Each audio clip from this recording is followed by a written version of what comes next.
নমস্কার, জয় মাতারা, জয় গুরু বামদেব। আমি জ্যোতিষগুরু দ্রোণাচার্য। দর্শক বন্ধু, রাহু গ্রহকে বলবান করুন এবং জীবনে টাকা পয়সা, ধন দৌলত, বাড়ি গাড়ি আপনি অনায়াসে নিজের আয়ত্তে আনতে পারবেন।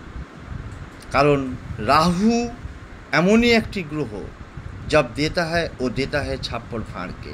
তাই রাহুর সবচেয়ে পাওয়ারফুল রেমেডি হলো যে কোনো কৃষ্ণ বা বিষ্ণু মন্দিরটিকে 4টে 5টা 6টা বা 7টা ময়ূর পালক আপনি পূজারীর কাছ থেকে চেয়ে এনে নিজের ঘরে এনে রেখে দিন, অথবা বাজার থেকে ময়ূর পালক কিনে যে কোনো কৃষ্ণ মন্দির, বিষ্ণু মন্দির বা শিব মন্দিরে ভগবানকে অর্পণ করুন।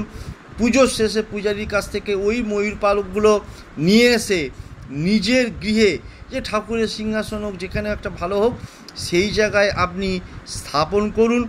এতে আপনার ব্যালেন্স থাকবে, রাহুর সমস্ত প্রকার দোষ থেকে মুক্তি পাবেন, তার সাথে সাথে আর্থিক উন্নতির পথ সুগম হবেই হবে।